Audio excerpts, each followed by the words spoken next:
Alright, welcome back to One Piece Anime Review, episode 403. No new chapter of the manga today, just the anime, and it's, I'm talking about quite possibly, for some people fans of manga, probably one of the most anticipated episodes to be, chapters to be adapted for an anime. Well, thing is, this episode pretty much covered, with the exception of the cover story, for chapter 1103.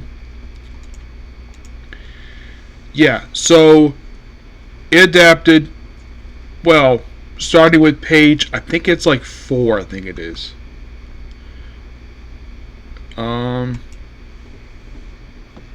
Yeah, from pages like 4 through like 17. Which is pretty much the entirety of chapter 1003. And this episode does something it hasn't done in a long time. I should point out, though, the last time officially I remember them ever doing this would have got more than one chapter an episode. And I was kind of surprised they did this. Some of you might thinking, okay.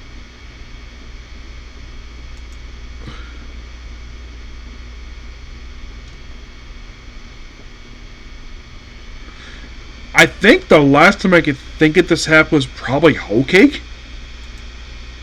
Where they had an arc where they adapted more than where you had episodes that lasted more than a single episode.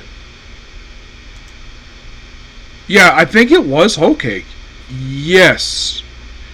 I'm thinking that was probably the last time officially. That was probably the last time I could think of where you had an arc that adapted 2 chapters in a single episode. So it's been a while. Oh yeah, definitely. You might think, like, what was the last episode of the series to do more than one single chapter? I know it's been a while. I'm trying to find it here. It's going to take me a bit to find the here. It's not that one. Nope. Well, it's also been a while when they did this thing where it's like they kind of not exactly split the chapter, more like they have a little bit of the very next chapter. Okay, so kind of in a way the last official time they did this was back in episode 871. Excuse me, because mostly put the whole series from that point on, with the exception of the Levy arc, they were adapting one full chapter the whole episode. They weren't exactly like skipping stuff and just adapt next episode. Yeah, this one's quite unique. So, basically after the recap, we see Bonney crying after receiving all those memories from her late adoptive father, and then gives Vegapunk. Vegapunk thinks basically she has her hands reached out like, oh, is she going to strangle him? No, she just gives him a hug, and then gives basically, well, a present from her father, Kuma, a sapphire jewelry that she's going to wear around her neck, because you see it in the ending credits. And then we jump ahead after she gives a recap of everything that's going on throughout this entire story arc. So, and then we finally pick up where we left off with the whole, after all this flashback stuff, which went on for quite a while. You're like, really?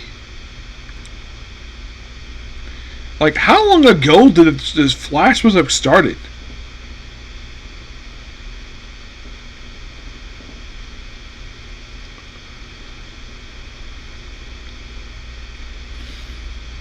Like, what was the last time we left off, basically, where... So, the last time this happened, okay, where it picks up in present day, this is the first time we've seen present day since episode 1129, which was released 2 months ago. So after 2 months, Well, finally back to present day. So, Bonney is struggling against Saint Saturn. She's basically squeezing her. And, of course, you have Luffy begging for food. Also there is Vegapunk, Frankie, and Sanji.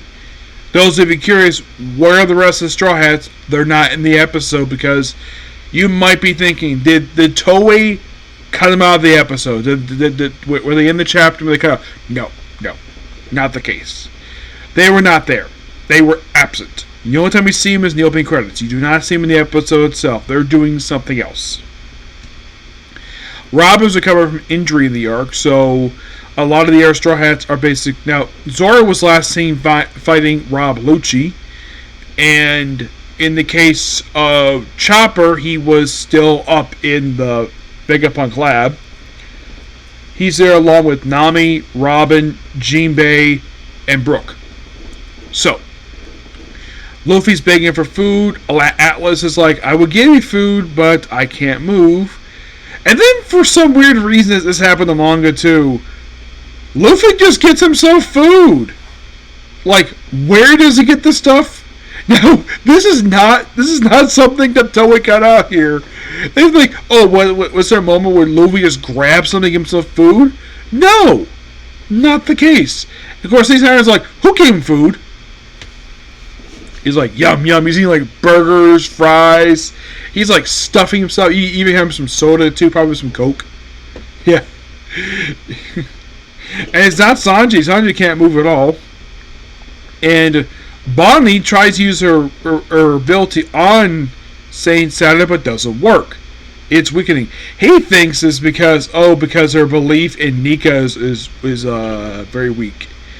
And it's also revealed in this episode that he's the one who gave her the devil fruit, the age fruit that allows her to use her devil fruit powers. He's the one who did that. And she is like emotionally, she's like breaking down, emotionally, and she's still, they get Saint trying to squeeze her and to shoot her. And then all of a sudden we hear something from the sky. Bam! Right in the ground. And like, what the heck is it? And it fires the beam. It's like, it's a pacifista? Like, oh crap! It's from a warlord by the name of Kuma.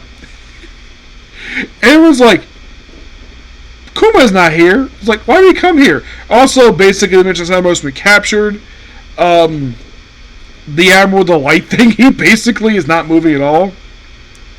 And you see Kuma just plowing his way through to Navy soldiers before, like, and Kenny Sanders are like, what in the world is going on? He has no idea what the heck is going on. And at the boss, all those soldiers, then he sees his target. Well, and then of course, the ground shakes, he drops Bonney, and then of course, basically, he's about to use one of his spider legs to basically stomp right into, presumably kill her, and then here comes Kuma, completely out of nowhere, who apparently took time to pick up Bonney with his one hand, because Bonnie's smaller than he is, has the leg in his back, takes it out of his back, and then he proceeds to have his hand turned to hockey. Something he never did prior to this. Which, by the way, this is actually from the manga, so don't worry about it. At this point, this is from the ending of chapter 1103 and the beginning of chapter 1104. Basically from the first, a few 4 pages. Where he just makes his fist into hockey. And then he proceeds to punch Saint Saturn right in the face. Well, this is after Bonney tried to do it, doesn't work. And sends him basically flying several feet. I'm like, damn. What a way to end the episode. And he does this just after they roll the credits. Which is great. It's basically the flashback of all this stuff happening here. And then we see basically him punching him. And that's how the episode ends. I'm like, what an amazing episode. And yes, I cannot wait for the dub when it eventually comes out for this one. Yes. By the way, it was announced at San Diego Comic-Con. They announced the next episode is going to be dubbed. And it's going to be episodes...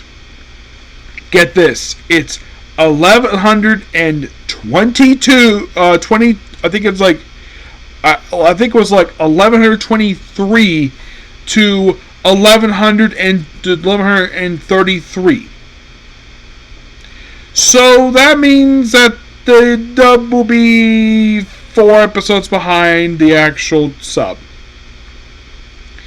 They were actually caught up, and then of course they released more episodes, and now we have a new dub. They announced San Diego Comic-Con. There's a lot of stuff at San Diego Comic-Con. I did not expect basically a One Piece dub to be announced at San Diego Comic-Con, because normally I hear these dubs released like via Twitter, but I'm glad the fact this was not there. But yeah, amazing episode.